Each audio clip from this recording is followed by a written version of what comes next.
Hello and welcome to Talk of Good Games, match preview of West Ham United against Spurs. As always, Gonzo, would you mind kicking us off with your thoughts on our opponents, please? Yeah, just really tough season for Tottenham, and maybe sort of unexpectedly so at the moment, and it's just weird. Paradoxically, they've got this. They're on the cusp of possibly qualifying for the Champions League, even though they have been almost as crap as we've been this season. I can't help but look at the parallels, particularly looking at Graham Potter's last press conference, and he started to look a bit like Ange, but albeit Potter's only been there for 2 minutes, and Ange has been ground down over the time he's been there, although he hasn't been there for the donkey's years sort of thing.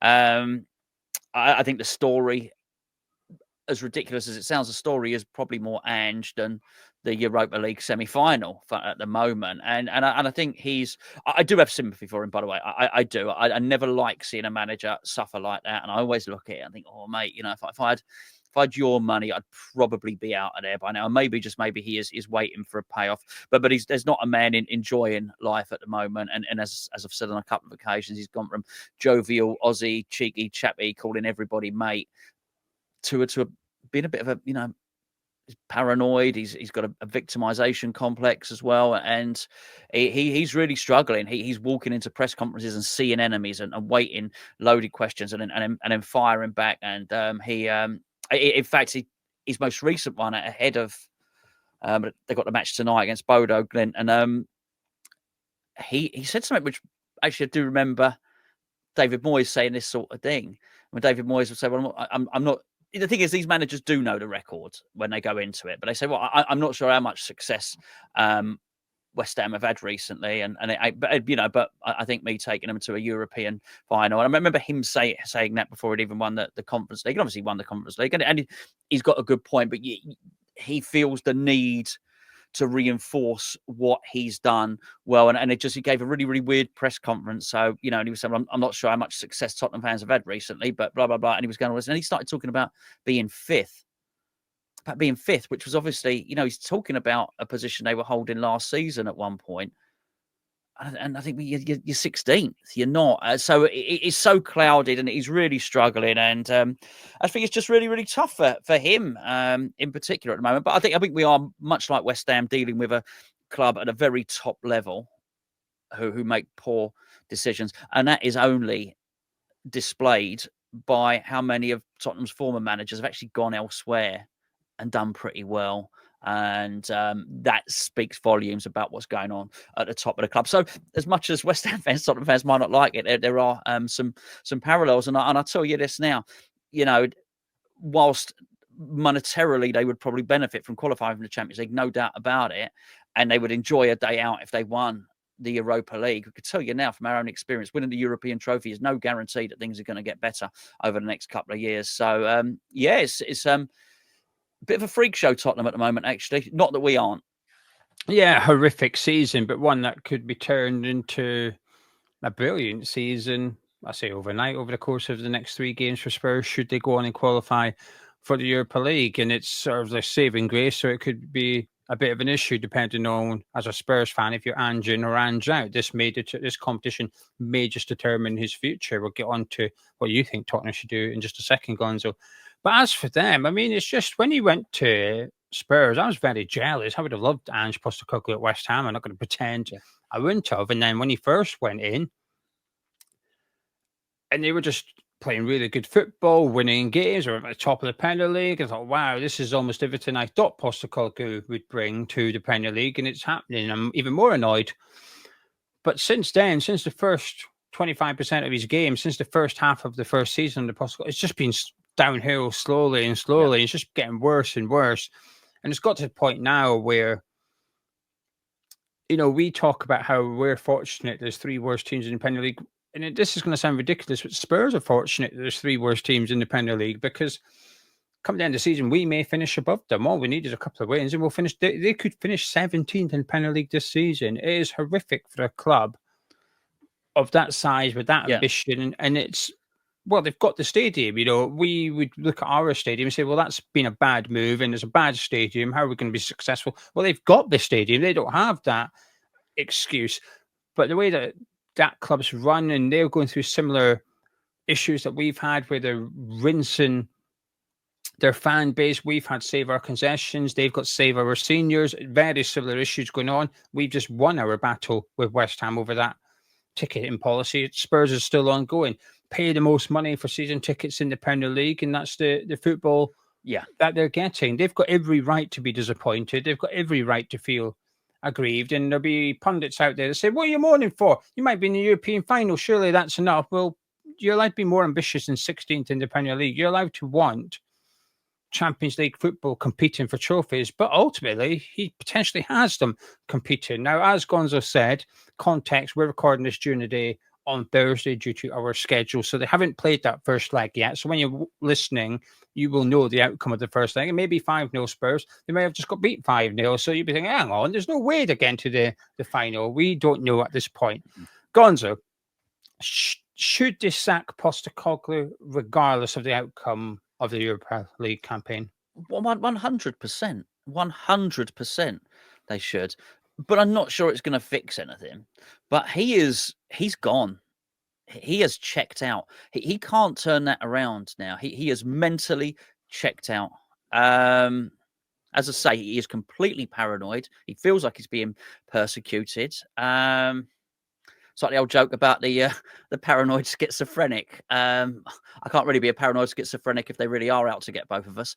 I think it's a bit of a case of that with him, and I just can't see any way that he can turn it around. But don't expect things to get better. And the longer it goes on, I remember doing a video. They sold Harry Kane and we sold Declan Rice, and at the very start of that next season afterwards, which was obviously Moyes' last season. I mean, it was actually the second half of Moyes' season where he was crap. But the very start of that season, we started that season all right. Yeah. The video saying, "Oh, hold on a minute, hold on. Listen, maybe it's not so bad selling your best player." Well, it is, and I just wonder for how long Harry Kane was propping that club up, because he is a magnificent, world-class player, which he's proven, and I just. They've got things that they need to sort out at that football club, and Daniel Levy is obviously seen as the figurehead for the problem. And as I say, there's really some crazy parallels actually between the two clubs. They do need to get rid of him, but don't be surprised if it is the environment and the next bloke that comes in will also struggle under the same pressure and the same restrictions. Yeah, it's the same answer for myself. I think it was over for Postecoglou, and for a lot of Tottenham fans, it would have been prior to this. But as a neutral, I felt that was it. The minute he started waving at the Tottenham fans at the Stamford Bridge, when he made his substitutions, Spurs fans started booing and chanting, "You don't know what you're doing." And Sarr, who had just brought on, went and scored. Postecoglou started waving and clapping at the away fans, and the goal just allowed. Then he had to backtrack, and that's where he lost the plot, because he had to backtrack and say, "I never heard booing. I was just clapping because we had something to cheer about." Nah, you knew fine what you were doing. You were sarcastically, he'd gone full Allardyce, hadn't he? Yeah, and I sort of get it, right? I sort of get it. And unfortunately for him, VAR got involved and took that goal away. It's that moment he had where he was able to give it back, got removed by VAR. And he's in one thing I will say in defence of Postecoglou, he's always hated VAR, even when it benefits Tottenham. He hates it. He absolutely hates it. And I agree with him. I subscribe to that idea. I completely understand why he does. So it's not like he had his outburst purely because of that. He's always been anti-VAR. But I just don't see much way back for him at Spurs. And even if he wins the Europa League, if he doesn't, I think it's an easy decision. It will be interesting what they do if he does win it, because it's the same situation West Ham found themselves in. Was, well, you can't sack the guy who's just gone and won you a trophy. And I think it's a fair thing to say to Spurs as well. I think if you say it to, I don't know, say Man City, say, well, you probably can sack the guy who won your trophy, because success is there. It's almost inevitable at Man City. It's not the same at Spurs. So when someone finally wins them a trophy, it's almost like, well, surely he deserves a bit longer. But I think they need to sack him as well. But it's well, not just they can't win. By the way, yeah. they can't win because even if Tottenham win this trophy, they ain't winning anything for the next few seasons, right? So because they're just a million miles. I'm talking about the top stuff. They're a million miles away from it. So if that's going to happen anyway, if they sack him, then it's a case of hold on, Tottenham sacked the last person that brought. I've done had a trophy for years. If they Tottenham, so they'll have sacked the last person that got them a trophy. And you know, and there's just no winning it. And if they do, you know, if they don't sack him, then they're keeping on a lame duck manager, and they're not going to win. Well, either way, I just can't. I can see very very little success. But he can't lead them into a Champions League campaign. I don't know. I don't follow it closely enough. I would imagine it's being said that he's lost the dressing room. That's what always gets said. I imagine that's being said. Yeah, it's it's all over for him really. You know, and you know he'll be hoping he can run off into the sunset at least, having won a trophy, because at least that allows him to say, well, hold on a second, I was Tottenham's most successful manager in however many years, and they sacked me. And he would be right, but it would tell half the story. And he'll say, and I did what Antonio Conte couldn't do, Jose Mourinho couldn't do. Look at these great managers that couldn't win something. I've gone there and I've won something. Yeah. And he made a bold claim, which is I always win something in my second season. So he's, you know, win the Europa League, and his bold claim has become factual. Yeah. I'll be intrigued to see where he goes next, because I don't think he's a bad manager. I think he's a stubborn manager. He's got his way of playing, and that's that, right, which when it works, it's fantastic. And when it doesn't work, it's fantastic for people watching Tottenham. But I think the injuries have really done him in this season. Pretty much every Spurs player has been injured at some point. Vicario has been injured. Romero's been injured. Van der Ven's been injured. Take your pick. Solanke's been injured. Madison, Kulusevski, so they've all had periods of injury, sometimes all at once. You know, their defense at one point he was playing Archie Gray's centre back with Ben Davies, right? It was that bad. It was almost like bare bones of the squad. I don't think the transfers have been great to give him what he requires out of his team. So I think he's had a tough gig, but I think he's made it tougher because of his philosophy and his refusal to move away from the way he believes football should be played. I think it's admirable and naive. And I think it equals entertainment for a neutral, certainly. Yeah. But yes, I think they should sack him. Just quickly, then, do you think they'll win the Europa League? No. Who do you think will win it then? Do you think they beat Bodo Glimt over the two legs? Yes, but they face Man United then, right? Or Bilbao, right? Assuming Man you. Okay, so you think Man U are going to beat Bilbao then? I don't know that. No, I can't claim to have that much knowledge of how good or bad Bilbao might be. Let's get that right. So you think whoever wins that semi-final goes on to win? I would think so. But Tottenham are capable of doing it, because I see them recently, and they can really attack. I can't remember what game it was. They were piling forward, or maybe it's Nottingham Forest or something. Yeah, that's the one you're referring to. Yeah, I remember you talking about that game. Yeah, okay, yeah. So yeah, I thought, what are they? You know, I know it's crazy to say it, and I just, you know, I'm Tottenham fans watching this probably think, oh, we are bad. But I was watching it again. They don't look that bad. So they can win it. I just don't think. I don't think they will. I think Amorim is starting to get some level of improvement over Manchester United. I think it's incremental, and I know he's, you know, well, we discussed Man United before. I suspect they might win it. Well, we'll be discussing Man United next week. There you go. Yeah. I think they win it.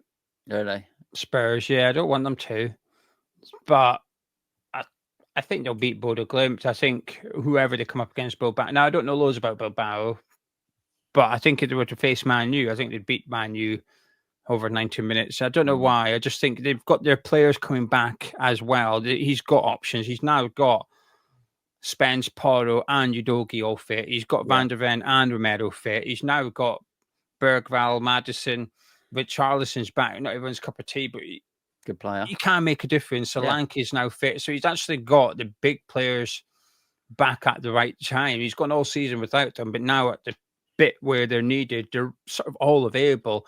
And when I go back to what I said, when Postecoglou's footballing style works, I think it's good. Yes.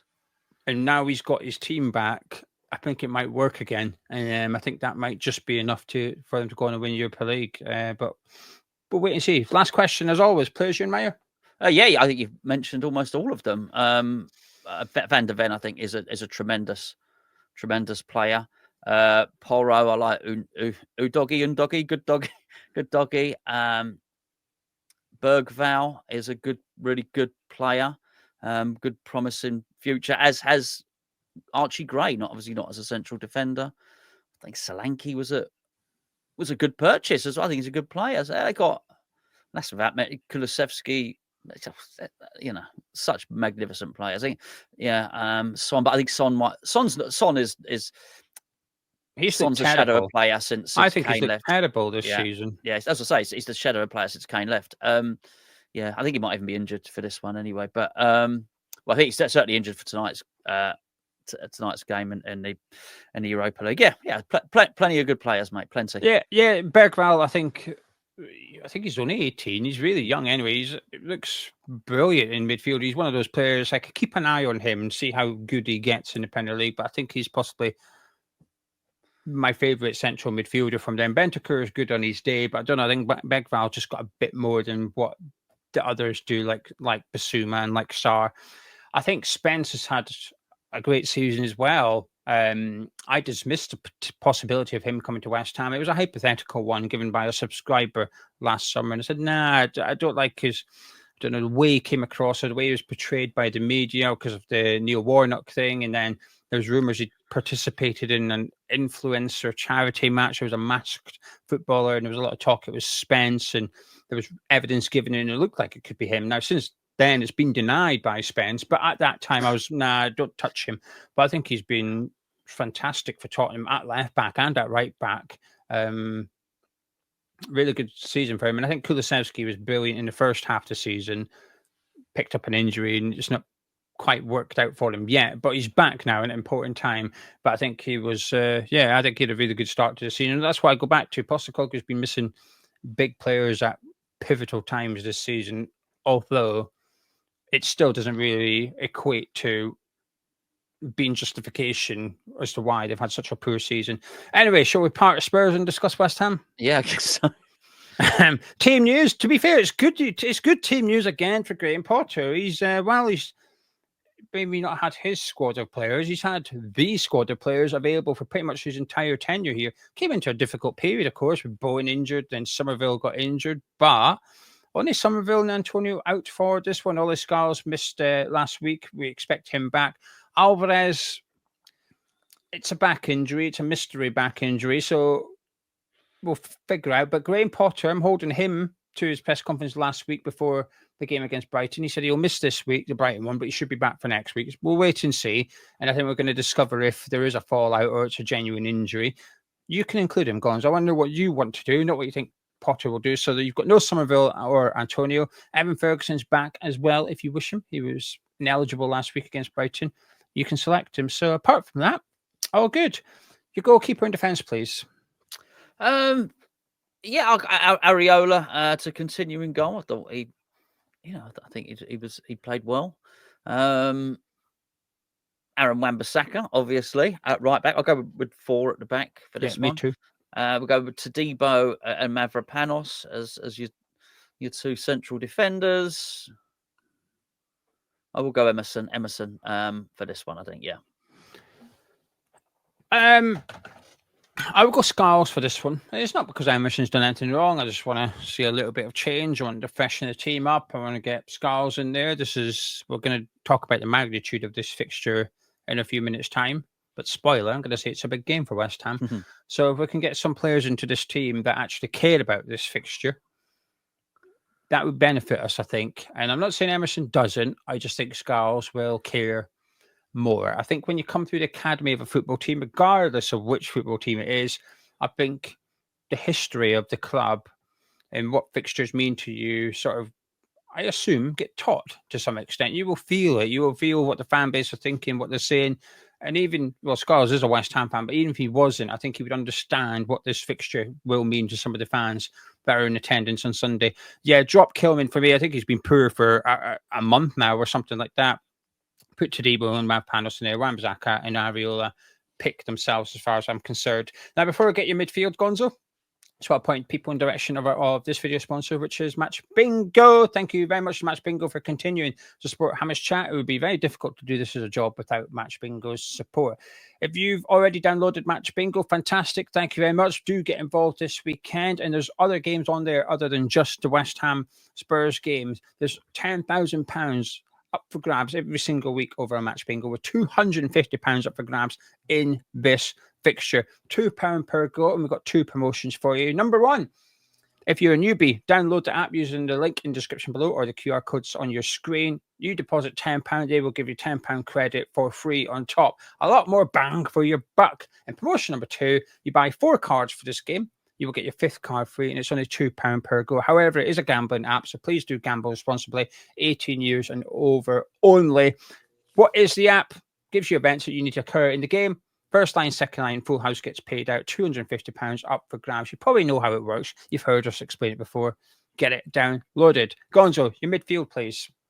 I was, I've given a lot of thought to what you said last week, actually, and I'm going to go with that because I think it was a good idea. And I've had enough. I've had enough. Actually, Andy Irving and Lewis Orford, it's just some proper midfielders, and I don't mean that as an insulting thing. I mean, people are probably going to be in midfield. People that are not indoctrinated and scarred mentally, where they feel they have to rush back to the box and defend.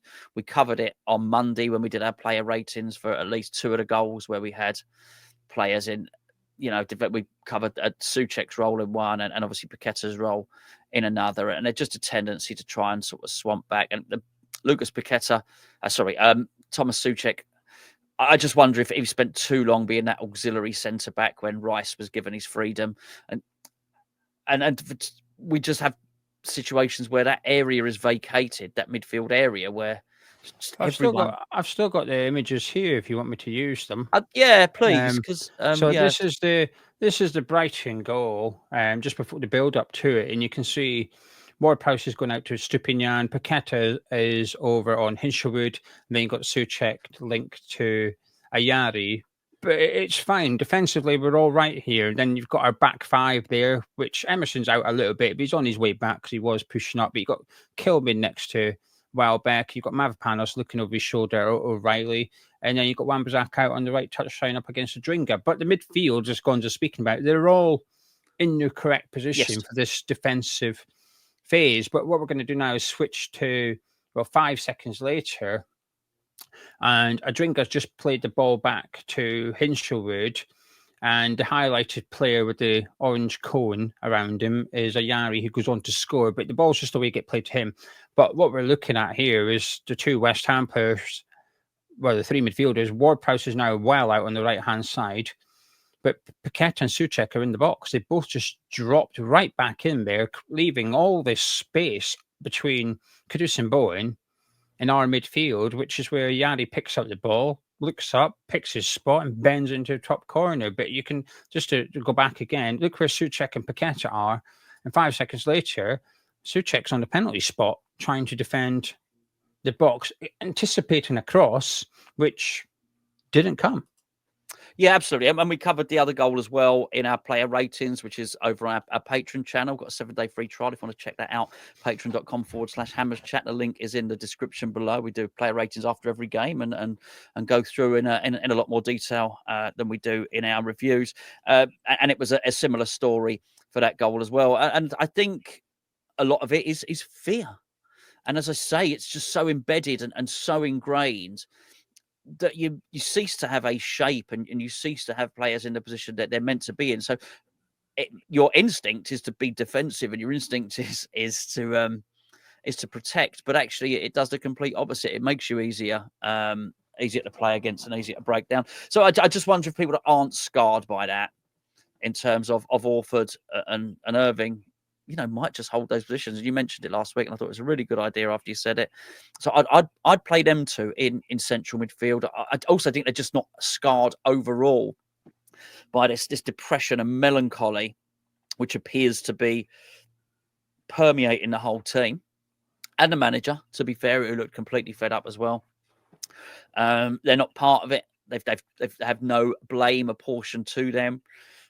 And also Orford, whilst I don't expect him to lead the club or anything like that, he is the England under 18. He's captained England under 18s. He's obviously captained multiple youth levels at West Ham. And I think he is probably the type of person, and I've watched him play as well, just sometimes you get these young players who are quite happy to instruct others. And I think he'll have seen what's wrong. And I do think he'd probably be the type of person to tell people where to go and tell people where to stand and stuff like that without being burdened by everything else that's happened. So yeah, I'll put those two in midfield. Yeah, we're going to match for the rest of the team. I'm quite confident. Orford and Irving for me, because I'm just sick and fed up of our current midfield.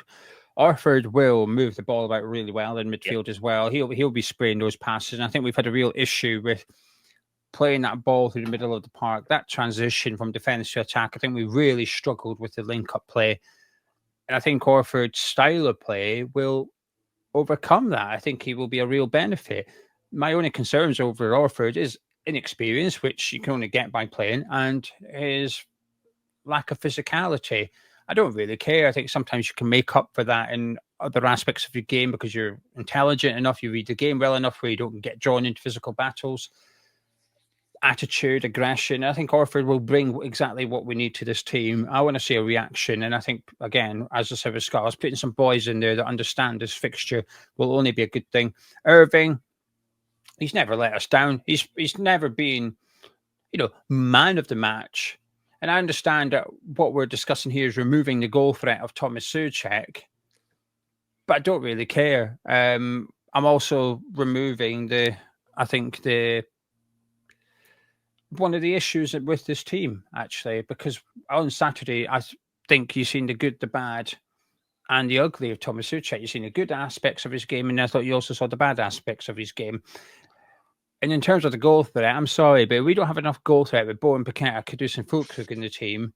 My word, we've got even bigger problems at West Ham than we realise. So Orford and Irving for me, because I want us to battle for everything in the middle of that park. They go in, big opportunity, show what you can do. You do well. You're playing at Old Trafford next week. Bowen, Pochettinos, Kadus and Fullkrug for you? Absolutely. And aside from anything else, aside from the team just looks better when Fullkrug's in it. Even if you forget the fact that Potter might have been punishing Fullkrug for his rant and his outburst at speaking quite frankly and bluntly at what he perceived to be wrong with the West Ham team and why we capitulated late against Southampton.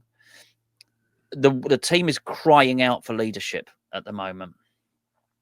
And you know me, I've never been a massive one for quiet leadership, in as much as I'm not saying it doesn't exist. I'm not saying you can't lead by example, but I think the moment you've got to say to people, well, actually, if you scratch below the surface, you might find there's some leadership there.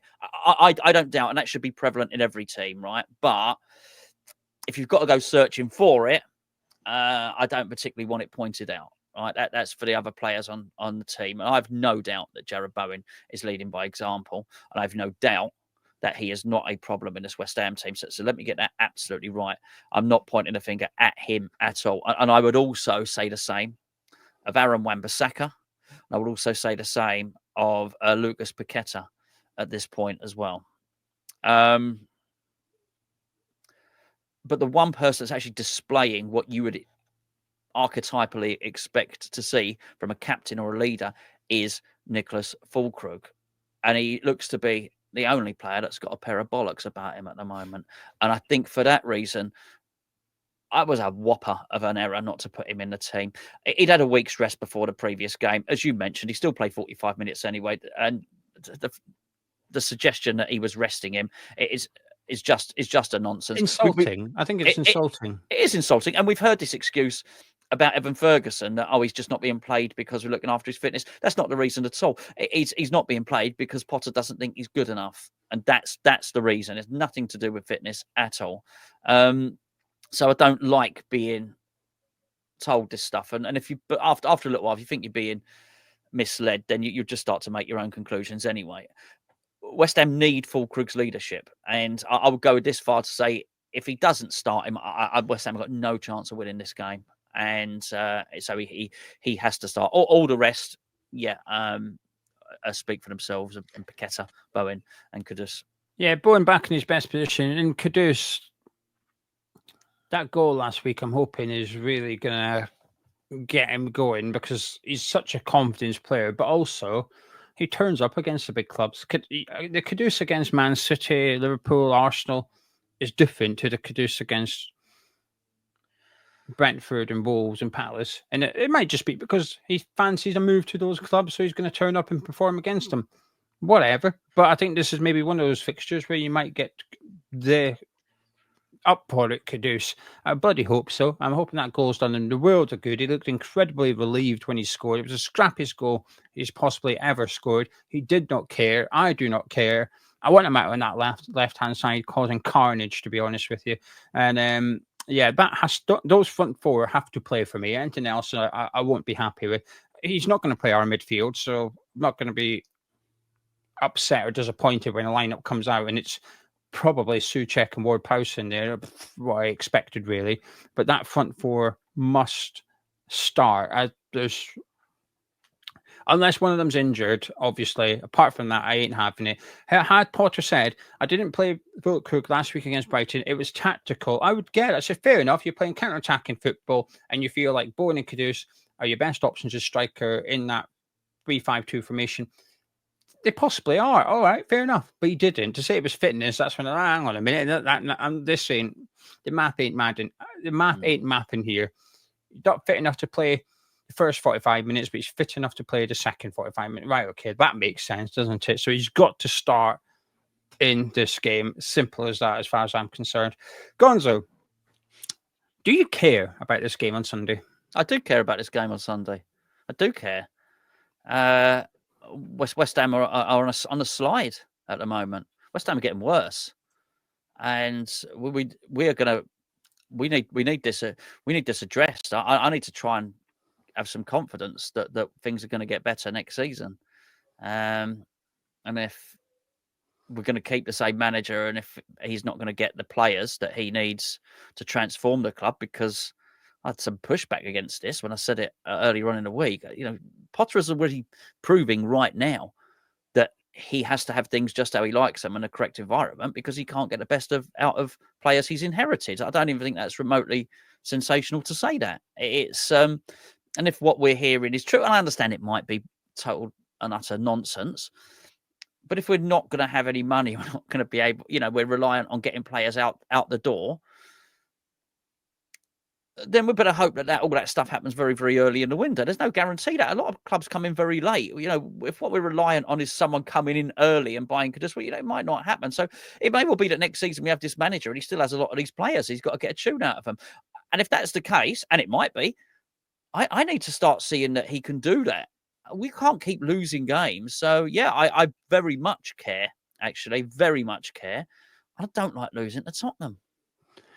Yeah, the thing with Potter inheriting players and stuff, the thing that doesn't add up is that, well, in his previous clubs, because he didn't have complete control or say over transfers, I would argue that technically he inherited players there. They weren't his picks. So, strange. In terms of this fixture, I absolutely care. Listen, people will play it down and say, Tottenham fans will point at West Ham and say, oh, it's your cup final. And so what? Yeah, we care about this fixture. The difference is, I find, is that West Ham fans go, yeah, we do care about this fixture. Tottenham fans go, no, we don't care. Then we'll beat them. And they'll sit and scream and cry about it afterwards. And, well, you clearly do care. You're very upset right now. And I think that's the significant difference. And I don't find it embarrassing or anything like that when people try and play down the magnitude of a fixture. I think it's a wonderful thing. To have rivalry in football is very important. Yeah. Because what else is there to look forward to? Can I just come back on that, please? It's very much a modern thing that I've noticed, but you've noticed particularly with Arsenal, actually, where it is now a rivalry is considered to be embarrassing. Oh, embarrassing! You're absolutely right. That's traditional. You're meant to be. It's meant to be partisan. You're meant to have rivalry. It's not embarrassing to want to beat your rival club. It's really modern. I've noticed it in the last 2 or 3 years. It's weird. It's an internet thing, I think. I've never understood it. I've never understood why people playing down other clubs rivalries, that rivalry is embarrassing. I think, well, no, it's not. I'm looking forward to it because they dislike each other. I'm tuning into this game. So yeah, I cared about this one. If there's one more game he wins this season, is this bloody one, please, on Sunday? Can you win this one?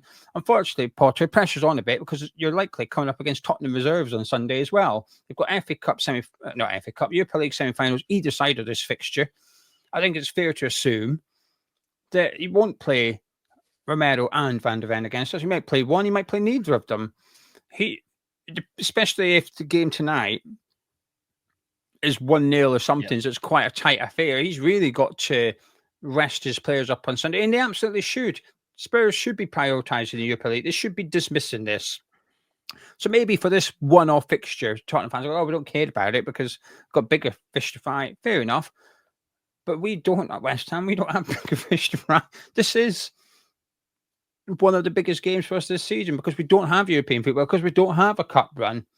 I'm not embarrassed to say that. I absolutely want to win on Sunday, and I will love it if we beat them.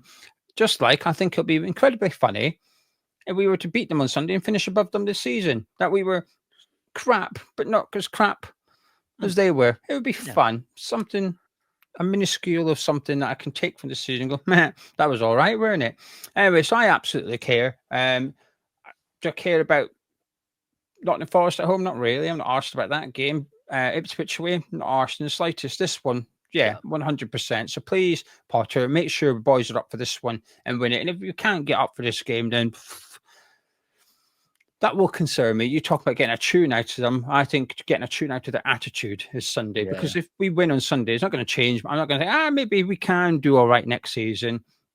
But if you can't get the players up for this game, then there is someone with a degree in psychology. I'd be very concerned if he can't.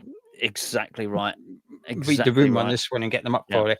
Anyway, before we discuss it, we're feeling fruity and optimistic ahead of this game. Just want to remind you, we've got a raffle on at the minute. We've got 2 prizes up for grabs. We've got this one here, a signed Paulo Di Canio shirt, my favourite West Ham shirt, this one. And also the other prize is a signed Premier League captain's armband signed by Paulo Di Canio. It's a Paulo Di Canio raffle.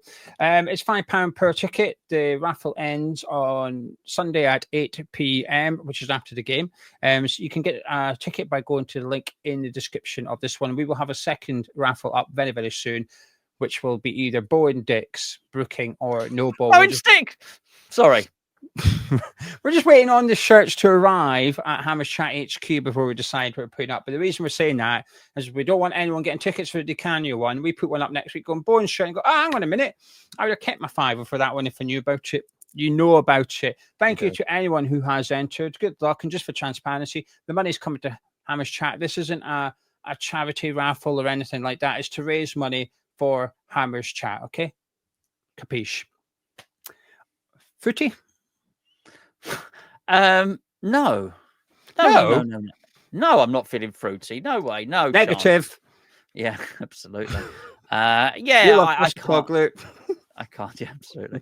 Yeah, I find it hard to find anything to be positive about, quite frankly. The only thing to be positive about is that Tottenham might be really crap. Well, that's just hoping someone else fails. I'm not seeing anything in West Ham, to be honest with you. I do actually think there were some bright sparks in the last game, which Graham Potter felt he couldn't speak about. That being said, I'm not sure they're going to be bad enough. Look, we played Southampton and we couldn't beat them, and they were down the bottom. We played Wolves, we couldn't beat them, and they were down the bottom.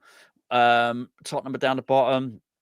Yeah, we're pinning our hopes that he might drop Van de Ven and all the rest of it. I think Tottenham have got some magnificent players. As you said, a lot of them are coming back, which by association means that their second string will be stronger now. I think they could. He's stung by this. This team that they're about to play beat his Celtic team.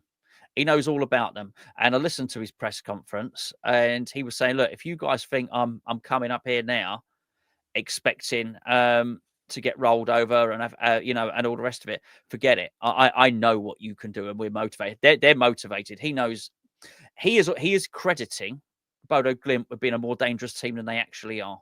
And they by the way, they've done all right. They've had some results in Europe. Yeah, they put Lazio out in the quarterfinals. Yeah. So but I think I think they got enough to turn them over, and I think they got enough to turn them over by a healthy margin.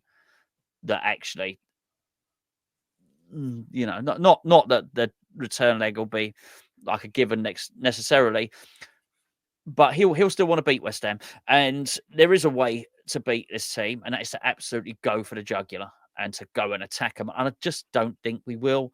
I suspect we'll start quiet. I suspect we'll start slow, and I expect we might invite them upon us, which will give them confidence. So, yeah, I mean, that might not happen, and we do have a chance. But am I feeling fruity? Am I feeling confident? No way. I am, but I don't know if it's just because I'm like looking forward to the game, so it's translating into optimism. I think the danger for this one is that whilst I think Postecoglou will rotate heavily in West against West Ham, I do think those players he's resting will be on the bench. Yeah. So he may not start Romero and Maddison or whatever, but I think if the game's 1-1 with 20 minutes to go, I think he might bring those players on and say, right, let's finish the game strongly and try and get that 3 points. But if we're winning 2-0, he might think, well, there's no point risking these players. I'm not going to bother. So I think he might have his key players on the bench waiting to come on if it's in the balance or not. But while I've been grumpy recently, we have dropped a lot of points late on in games. Against Brighton, we were winning with 5 minutes to go. Against Liverpool, I mean, we scored, and they scored about a minute and a half later. So it was hard to say we were on for a draw. But it was another late goal. Everton away, a late goal. Wolves, yes, we got beat by them, but look how good they've been recently. So I think that is, with the benefit of hindsight, that was a tougher fixture than perhaps seemed at the time because of how good Wolves have been. Southampton, that was horrendous. And I'm just hoping, and this is my frustration, because he keeps speaking about the mindset of the players. Well, not just him, Fullkrug, Bowen, Souček. It's quite a common theme now, the players. And when the first couple of people say it, I think, well, this is a problem. There's obviously an issue. Now everyone's saying it. I think this is getting to the point where I feel like it's quite an easy excuse, and everyone's just throwing it out there. So what's the problem? Oh, mindset. Oh, right, okay, we'll move on then. And I think, well, hang on a minute. Well, you didn't mention that until Fullkrug mentioned it. Now everyone's mentioning it. But my concern is actually Potter's mindset, which is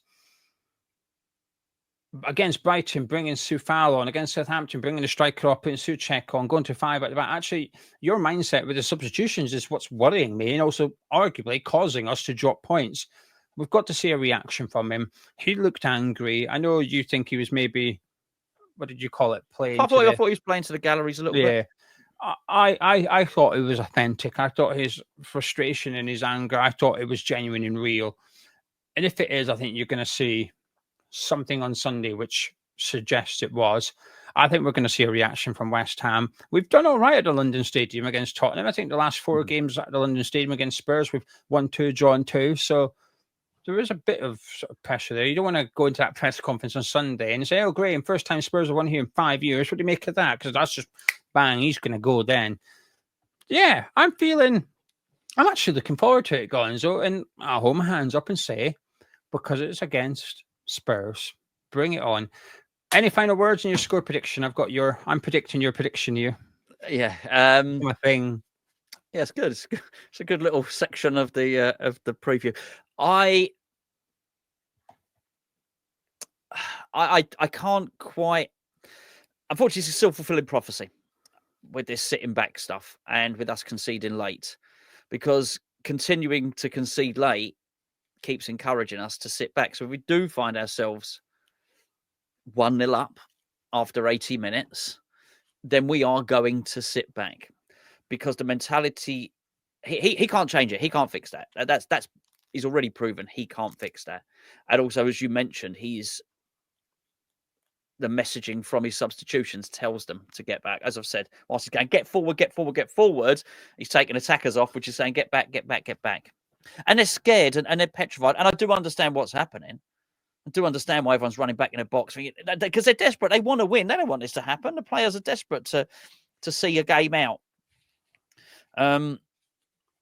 So I think it's gonna be tough. In many respects, it would possibly even help West Ham if we were chasing the game at the end, and maybe if we were 1-0 down and we were actually chasing. That it might be a circumstance that switches our mentality, because I don't think the psychology and the man management of actually what's being said in the dressing room is or with amongst the players themselves or the leadership is going to do it. And whilst I do like Fullkrug, and I like his leadership, he is the striker, which means he's not in the hub of the pitch where he can dictate everybody. And let's be fair, whilst I think he can play every week, I wouldn't be surprised if he is not on that pitch in the 95th minute if he starts anyway. So he's probably at that time when West Ham are going to be at their mentally weakest, he's going to be on the bench, and I would expect him to be very vocal from there. I'm struggling for this one. Can we win it? Yes. Will we win it? No. And this is an optimistic one. So your bit of paper. I'm going to go with 1-1. 2-2. Yeah, I did think of that. Yeah. I've enjoyed elements of our previous few games under Potter. I'd be lying if I sat here saying for the entire 90 minutes of the last few games I've hated it and we've been crap. That wouldn't reflect my honest opinions. I've enjoyed periods against Brighton, the second half against Bournemouth, the second half against Liverpool. There's been moments I've enjoyed. And I just think if Fullkrug starts, I think we start with our best team. We start more likely to score compared to bringing him on off the bench. And I think sometimes the damage is done to some extent. Like Brighton, we were losing when he came on. It's just like we took the lead with him on the pitch, and then we went on to lose the game. But we were already 1-0 down when Fullkrug come onto the pitch. So part of my prediction hinges on Fullkrug starting, but I think he will start Fullkrug for this game. Yep. So my prediction is West Ham 3, Spurs 1. I think we, yeah, I do. Wow. I think, yeah, I do. I think we're going to win. I think we're going to. I'm hoping everything just clicks this weekend. I've seen glimmers of hope in the game. I've seen spells, 20 minutes, 30 minutes here and there where we play some good football. And I just think we cause our own problems sometimes. And we're coming up against a side. I mean, everyone's calling this game El Crapio and whatever. It is good. It's not wrong. It's not wrong. It's two incredibly bang average sides in horrendous form. That's what we've got this weekend. So can we just be slightly less crap than Spurs for one game? And I think we might be. I think on Sunday, excellent. I'm hoping we play well, we get the win, and we play some good football. And those poor fans that have been going week in, week out over at the London Stadium, get 90 minutes they can actually enjoy and come away from that a Sunday afternoon at the London Stadium and go, do you know what? That was a bloody good day out, because they've not said it much this season. And I think Sunday, I think they'll get to 3-1. I'm sticking with it. There you go. Anyway, don't be shy. Get involved in the comments. Let us know the team you want to see start, how you're feeling ahead of the game as well. Remember to download the Match Bingo app. And if you fancy getting your name in the hat for the draw for the DiCanio shirt and armband, all the links you need are in the description and the pinned comments of this video. Please do drop a like on it before you disappear, though. Helps out the video. Please do subscribe. Myself and Gonzo. We'll catch you in a bit.